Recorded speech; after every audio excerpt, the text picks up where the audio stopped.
Akibat peristiwa bencana longsor di kawasan Alugantung, Desa Pantiara, Kecamatan Betung, Kabupaten Nagan Raya, seorang kepala desa bernama Said Bukhari berasal dari Desa Gunung Nagan dikabarkan hilang akibat tertimbun longsor di kawasan tersebut.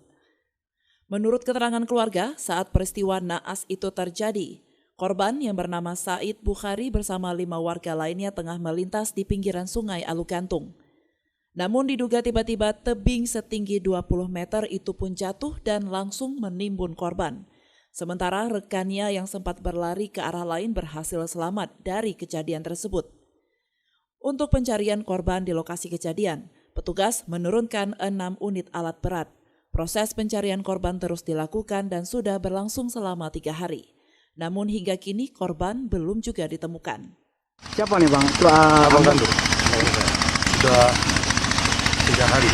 Harapan kami kepada pemerintah ulama mohon diperhatian dengan sepenuh-penuhnya agar pencarian ini berhasil. Tidak ada kendala apapun. Juga kepada seluruh masyarakat kami mohon doa karena memang itu merupakan terakhir kita gunakan untuk sebaiknya. Saat ini keluarga korban masih bertahan di lokasi dan mengikuti perkembangan proses evakuasi pencarian. Keluarga berharap pencarian terus dilakukan hingga jasad korban berhasil ditemukan. Sementara itu Camat Betung Said Azman mengatakan dalam proses pencarian korban melibatkan sejumlah pihak, mulai dari Badan Penanggulangan Bencana Daerah, TNI, Polri, hingga masyarakat setempat. Kejadian longsor di Desa Pantiara di Krungsep bahwa korban sudah 4 hari dalam pencarian. Oleh karena itu pihak kecamatan terus berupaya untuk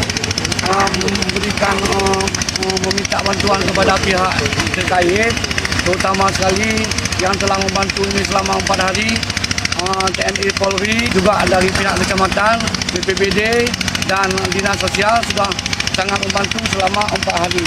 Korban dalam rangka longsor, kemudian kami pihak Kecamatan Betung, pemerintah mengharapkan seluruh lapisan masyarakat agar dapat membantu segera kepada kami di kecamatan untuk pencarian korban yang tertimpa longsor. Dari Nagan Raya, Orian Saputra melaporkan untuk Puja TV Aceh.